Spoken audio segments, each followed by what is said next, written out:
The Democratic Party, they have a majority. They could stop this crime today. Some people say, well, they're soft on crime. No, they're not soft on crime. They're pro-crime. They want crime. They want crime because they want to take over what you got. They want to control what you have. They want reparation because they think the people that do the crime are owed that. They are not owed that. Senator Tommy Tuberville of Alabama took the crime messaging Republicans across the country have been weaving and doused it in overt racism and a conspiracy theory over the weekend. Other Republicans don't seem to mind. In broad strokes, Tuberville accused Democrats of promoting crime as part of an organized effort at mind control. He said Democrats support crime because they want to take your stuff away. He concluded that all Democrats support the idea of reparations, a riff on the idea that the descendants of enslaved people should be compensated because they want to give back to criminals. In short, he suggested criminals are Black people. Welcome to the National Newspaper Publishers Association's Let It Be Known. And this morning, we are going to talk about this with none other than Dr. Ron Daniels, the president of the Institute of the Black World 21st Century, a veteran social and political activist. Dr. Daniels, welcome to the Black Press of America's Let It Be Known. But it's always good to be with the Black Press of America. Let me also say I'm also the convener of the National African American Reparations Commission. So, we're ready to take this topic on. Absolutely. I mean, you've done a lot too. Deputy campaign manager for Jesse Jackson's presidential campaign in '88. We can go on and on, but let's take this on, as you said. First and foremost, does comments like these help reflect just how important the midterms are? They absolutely do. And I think that there's a way in which the existential danger and threat of the MAGA movement has not been sufficiently fleshed out. We're talking about things like white nationalism, white Christian nationalism that has become normalized. Here you have people who are, quote, Christians, who are willing to put power above principle over and over again. They don't care what the orange man, aka Agent Orange. That's what I call the 45, because they don't care what he says. They don't care what he says. He can do anything. Just like he said in the Access tape just before he was elected, he could do anything. He said, I could go down the street and shoot somebody. It would not matter, because he has this rock solid group of supporters. And what's happening here is there is this fear of the browning of America. There's this fear of the changing of the United States of America, which is shifting away from a white male patriarchal white man with power and privilege society. That's one part of it. The second part of it has to do also, again, as I said before, it does have to do with the issue of power. And again, the fear that Black people will somehow be in a position to exercise power. And so they're complicit. You have this movement, this MAGA movement, which led the insurrection on January 6th, is now saying that somehow Black people, who have suffered, and it is really painful to hear this kind of language normalized, that Black people who were enslaved, Black people whose wealth, whose labor built this society, and have suffered through, the legacies of enslavement. Somehow we become the victim. We become the problem in terms of the whole question of reparations. And the other part of this is that we have to look at is not only is it white nationalism, we're talking about it. This is what Black people need to understand. And it's one of the reasons why I appreciate Roland Martin. Roland Martin has been talking about this consistently. White minority rule. Sounds like South Africa. This minority of people have gerrymandered the district so red that a minority of people can actually win the presidency in terms of the electoral map. Got to remember, the orange man did not win the popular vote. He lost by 5 or 6 million votes. Correct. But he won in the electoral map. And it's not by accident that he never ever got over about 45%. Most of the time he was lingering around 35 to 40% approval rating. And he was pounding on his base, understanding that white minority rule is what they're pushing. So this is utterly outrageous what has been said. It is also the complicity, the cowardice. I mean, just imagine. Can you imagine if President Obama said any of these things? He would be under the jail. Well, let me ask you this, Dr. Daniels, to go along with what you're saying. You have some out there. We don't need to talk about Candace Owens. We don't need to talk about Clarence Thomas, but maybe we do. But you have Herschel Walker. You have Kanye West, who has made a fortune on, a lot of that fortune came from the Black community. And his message is White Lives Matter. His message is anti-Black Lives Matter. What do you say to individuals like that? Because you still have certain African Americans who are in the camps of the Tommy Tubervilles, in the camps of the Donald Trumps, in the camps of the Mitch McConnells. What do you say to those individuals? And how, more importantly, how do you get through, if at all possible, how do you get through to them? Well, I think that with Kanye West, it's a tragic story of buffoonery, and we should not be falling for buffoonery. Herschel Walker, again, it's buffoonery, but it would be laughable except for the real deal. See, because this is a small minority, a very small minority of Black people who have identified with Agent Orange for whatever reason, and many of them for some reason happen to be Black men. But you see, the race in Georgia between Raphael Warnock and Herschel Walker should not even be close. But the question becomes, are Black folks energized? Are Black people enthusiastic in terms of the midterm elections?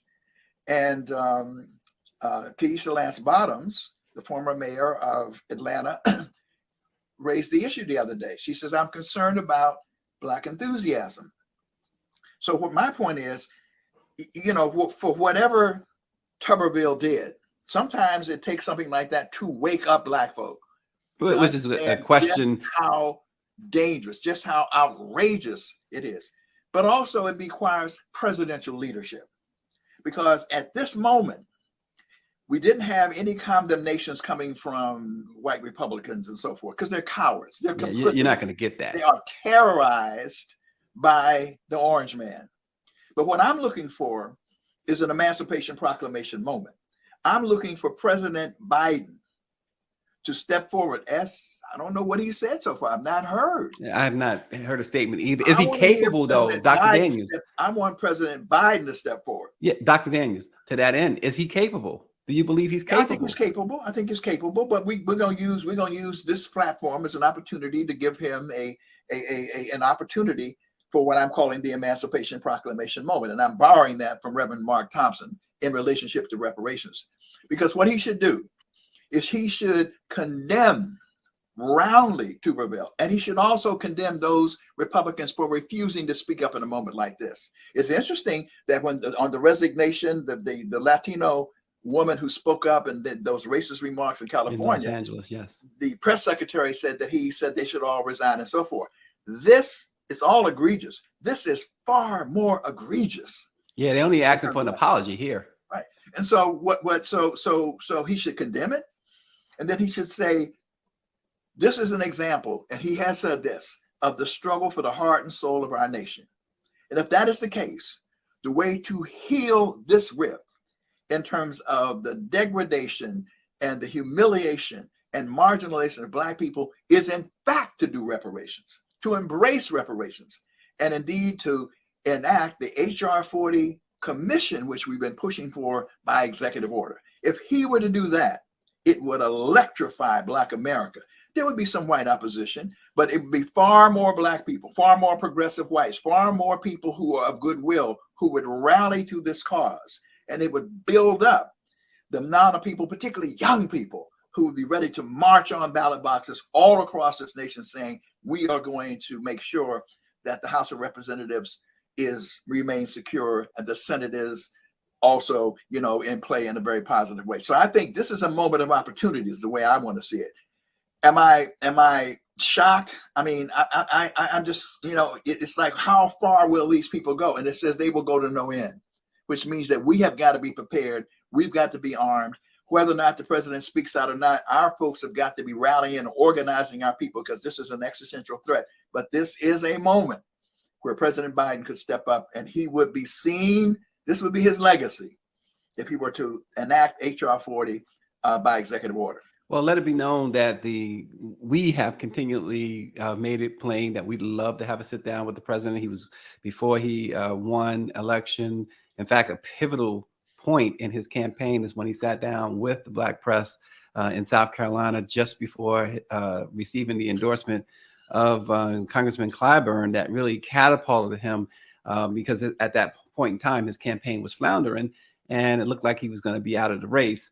But once he did the interview with the Black press, we had many of our publishers there down in South Carolina, and then Clyburn endorsed him. His campaign took off, and he has, we know he has, kept some of those campaign promises, and the White House continues to say that they will make them available at some point. Well, it's no time like the present, we say. But, Dr. Daniels, I know your organization has done a lot of work on several fronts, including voter disenfranchisement. Can you tell us your latest efforts and how this race-baiting speech by the Senator Tuberville, could be a distraction? Well, let me just say, to build on what you just said, let us be clear that my problem with President Biden is about what I call muddled messaging. That muddled messaging is marring the effort, because there are things to talk about. There is the first Black vice president of the United States of America. There's the first Black woman in the Supreme Court of the United States. There is a student loan forgiveness bill, which largely helped HBCUs and those who went to HBCUs, and because it focused heavily on Pell Grants. There are things tucked away in a lot of the legislation that would definitively help Black people, but they seem to have difficulty getting Black out of their mouths. You see what I'm saying? I can't react to that I don't know about. And so they should be constantly messaging around this. As it relates to voter disenfranchisement, they're in a box, they're in a bind, because you can't get anything through the Senate, which is why we want the executive order done for reparations by the president, because we can't get it through the House. We have enough votes to pass it in the House of Representatives. We don't want a moral victory, we want a real victory. But what it does, what has to happen here is, and let me not take credit away from the people who are really doing work around voter disenfranchisement. I mean, IBW, as an individual, I support the people who are doing the work. So, we have Barbara Arnwine out there, leading a crusade coming all the way through the South. You certainly have Black Voters Matter with LaTosha Brown. You have Pastor Mike with the Black Church Pipe. These people are doing incredible work, but we're being blocked to some degree because of voter disenfranchisement. And this is one of the things, this is like a little, little accent, a little colloquialism. When white folks don't want you to do something, you better check it out. When white folks are trying that hard to stop you from voting, you better say, maybe we should be voting. And my position is this. This is like, to me, a revolutionary act. We should be saying to our people, I don't care if they put the voting booths out in the middle of the desert. We ain't gonna let nobody turn us around. That's just how strong we should be in terms of marching on ballot boxes. But we've got to be able to get that message to our younger voters, which means you got to feed them the student debt loan piece and so forth. But you got to talk about it, and other pieces that are out there that you're working on, so that they get a sense. And even our Black candidates are like race neutral. Is like, we're not talking to, like, it's almost like the assumption that if I have a Black face, you're going to vote for me. Now, that's true. Most Black folks are going to go out and they're going to support Warnock. They're going to support Stacey. We're talking about the extra margins. And let me make this point. Reverend Jesse Lewis Jackson, he was this genius of a man who ran one of the most brilliant campaigns in the history of this country. He keeps pointing out that the margin of victory is among those who are either do not register or do not vote. In almost every instance, the secret sauce of the Democratic Party's base is Black voters, But you Black can't just women focus in on the particular. probable voters. You got to look at the brothers and sisters who are likely to vote unless you motivate them to vote. And that's what my concern is. There's not enough motivation going on. But our organizations, we know the Divine Nine and all of them, they are going to do their best. All we need is a little bit more ammunition. We need the president to feed us a little bit. We not only need him to go to a place and talk about the conductor stuff that was done, and that we hope that white workers will come on. Of course, we hope white workers will come on board, but a whole lot of them ain't coming back. So don't be afraid to speak to black folks for fear you're going to alienate white people, because there are going to be far more black people who will come and march on ballot boxes if you speak directly to them. And somehow or another, this message is not getting through as well as we like. Well, with that, Dr. Daniels, what strategy do you believe Democrats must use to defeat the Senator Tubervilles of the world, the Governor DeSantis's, the Herschel Walkers, the Donald Trumps? What strategy is in 2022 is needed to do that? Well, I think it's money is important, but message is far more important than money. Reverend Jesse Lewis Jackson proved that in 1984 and 1988. We didn't have a hell of a lot of money. We had message, we had strategy, we had tactics. We captured the imagination of people by the way we campaigned. And so I agree with Bernie Sanders that what's happening is there is this, and these are, frankly, I think as lazy consultants, and so let me be clear. I am fully in support of reproductive rights. I'm in favor of Black women, any woman not being forced to have to get into another back alley, particularly poor women and having to have back alley abortions, have to be criminalized. I'm opposed to that. But abortion can't be the only message. If you see what's going on now, whether it's in Wisconsin or Pennsylvania, it's like abortion. I agree with that. Bernie Sanders has said you got to play more than one note in terms of the orchestra. So we should be talking about, I looked at a poll just the other day. President Biden is like underwater on the economy. Mm-hmm. Hear me out now. Before he came into the presidency, there was no economy. The Rescue Plan, the bipartisan bill, the infrastructure bill. There was no economy. People, increased unemployment benefits, and we have allowed people to forget that, and now he's the problem. The child tax credit. You see what I'm saying? Yeah, the messaging. You see what I'm saying? The messaging is not getting through that the Democratic Party is the party that has been on the side of working people and Black people and others who are marginalized and working families. Here are people who voted against insulin. Yeah. You should be so Dr. Daniels, why is it that the Democrats are allowing the Republicans to hijack that message? Because I don't know. I really don't, and I'm upset about it. I'm just a little guy out there, I'm just a little brother out the hood, but I've been screaming about it, and Roland has been screaming about it.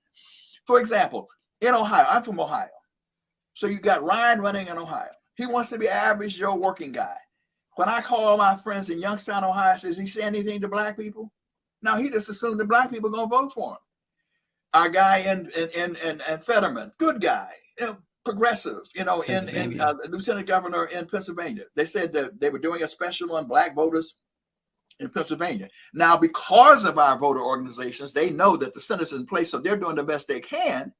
But can he at once say, all right, I'm going to go work with the workers, then I'm going to show up in the hood, I'm going to go to some churches, you see what I'm saying? That is my concern. Is there just this prima facie assumption that Black folks are going to automatically vote for the Democratic Party? And we should, because there is no choice in relationship to that. But in order to win, it's not just voter turnout, it's the extra margin of turnout that you need in order to expand in the Senate as well as hold on to the House. And we could do it if, in fact, they were willing to double down on the base. That's what the white nationalists are doing. That's what the orange man's people are doing. They're doubling down on their base. And isn't the that Democratic how Party should be doubling down, tripling down on the secret sauce, which is the Black vote, and they are not doing it as effectively as they should. Well, and what you just described, it seems to me, and perhaps you can expound upon this. This is how you get the Dr. Oz's running neck and neck with Fetterman. This is how you get Herschel Walker running neck and neck with Warnock. This is how you get the Marjorie Taylor Greens and the Lauren Boeberts in office. It seems on their own, these candidates, they would surely not have a shot in the world when you look at them on their face, but somehow they are either prevailing or in a position to prevail. And they are doing it. They're doing it in a way that we shouldn't do. Michelle Obama says when they go, but low, we go high. You got to throw that out at some point. Don't you got to take the gloves off? Here's what I'm saying. I don't want to go low, but I want to fight. We need a fighting Joe Biden. We need a fighting message. So we need to be on the offensive, because understand what, as bad as Herschel Walker is, as bad as he is, his own son came out and said, "Daddy, you're lying. You're a liar. You're a cheater. You're an absent father." The one woman said it better than anything else. Her clip said, "I don't care whether he paid for an abortion for," he said, "some kind of animal. Our goal is what? Power. We want the Senate back," right? That's how corrupt and bankrupt they are. And what that says to us, if they are willing to look past all this stuff, and I'm telling you, no black politician could survive. None of them could survive all of this mess. I mean, can you imagine any black politician? They would send, we'd be in jail 2 or 3 times. What that says to black voters is these folks are serious about seizing power. We should, and that should be our motivation, but we got to have somebody tell it. You got to be able to say something. I mean, when you look at the legislative agenda, Mitch McConnell said about Obama, what did he say? "My goal is to make you a one-term president. Obstruct, obstruct, obstruct." He said openly, "Biden, you can talk that bipartisan stuff you want to. Yeah, I know you. I like you. But my goal is," he said, "to make sure that your legislative agenda is not a sieve." So that means that across the board, the Democrats should be saying, we did ABC. That check you got, that benefit you got, they voted against it. We voted for it. Whose side are you on? It does not take a rocket science to figure that out, except I don't know who they're paying, but they need to hire me and you so we can go in there and help them get win this election, is what I'm saying. I'll let you take that job. We're talking to Dr. Ron Daniels, President, Institute of the Black World 21st Century. He's a veteran social and political activist. He was an independent candidate for president of the United States in 1992. He served as the executive director of the National Rainbow Coalition. And of course, Jesse Jackson's campaign manager in 1988. Deputy campaign manager. I don't want to take all the credit. I'll just be the deputy. That was good enough. Deputy campaign manager. And by the way, shout out to Reverend Jackson. I was in Chicago for his 81st birthday last Saturday. I talked to him, and he was still talking about the voting, about the margins of voting and how we could win the election and so forth. And of course, a big celebration for him on this coming 16th in Chicago. And I have my own little radio show. We're going to do a special 2-hour special tribute to Reverend Jesse Lewis Jackson on October 17th. And we're what station? Call letters? WBAI 99.5 FM, the Pacifica Network in New York. So that's my weekly radio show that I still dabble around. I like this radio stuff too. I mess around with a little radio as well. There's nothing wrong with that. Dr. Daniels, we tend to point to Donald Trump as to when politics and American democracy has gotten so bad. But were there precursors to Trump? Were there signs, and were they ignored? Absolutely. And this is why I think history becomes so important. And a lot of times, people forget the historical antecedents.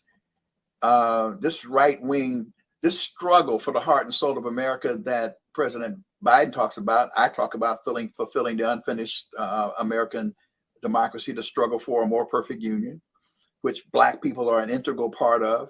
Native people are First Nation people. We just celebrated Indigenous Peoples Day this last Monday. I've been a part of it. But this has been going. This went back as far as Nixon and the Southern Strategy, Barry Goldwater, the White Citizens Councils that were formed and all that. There's always been that strand. But what happened was, it got to be, it was underneath. It was like you couldn't say it out loud. You see what I'm saying? But no, if you look at the Southern strategy, and some of them came back and talked about it, the overt appeal to these white nationalist elements who fear, they're afraid. It's too many Latinos, too many Asians, and then there's this whole notion about cultural wars. I mean, oh my God, you got men and women, who are same-sex marriage and marriage equality, all these issues, and then, oh my God, trans people too. I mean, what is this? What is the world coming to? I mean, all of this kind of stuff it's like threatening this sense of white Christian nationalism, and so that's been building and so forth. The change is, which was shocking, is that the Orange Man just took the covers off of it. Because when you look at his history, going back to what he did in terms of real estate in New York, as well as birtherism. So he and the Central Park Five, where he denigrated them. So he's always had this streak in him. So when he ran for president, he just busted it wide open, and he began to just be overtly racist. And what happened was the white Christian evangelicals latched onto him because he was willing to carry their water. They said, we'll hold our nose, we'll do anything. On the issue of abortion rights, on the issue of judges. And this is another thing. We just have to do a better job of understanding politics.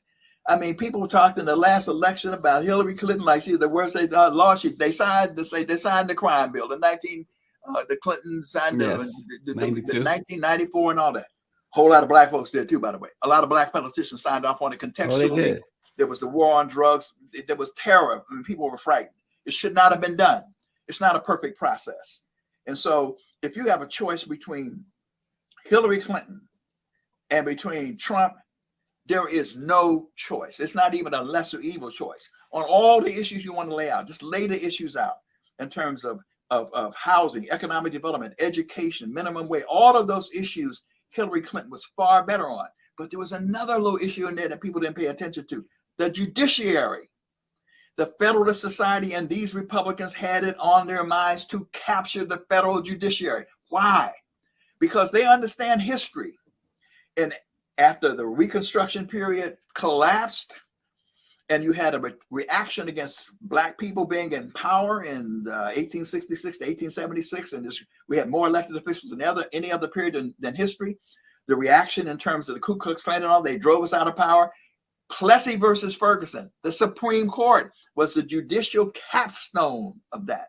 And I've been warning, we're going to have another Plessy versus Ferguson moment, because what they have wanted to do is get themselves in a position where they will control not only the legislature, but when it goes up to the judges Right. will be. And we see that now, though. We see a lot of the residuals of that already. So on that basis alone, we should have supported Hillary Clinton.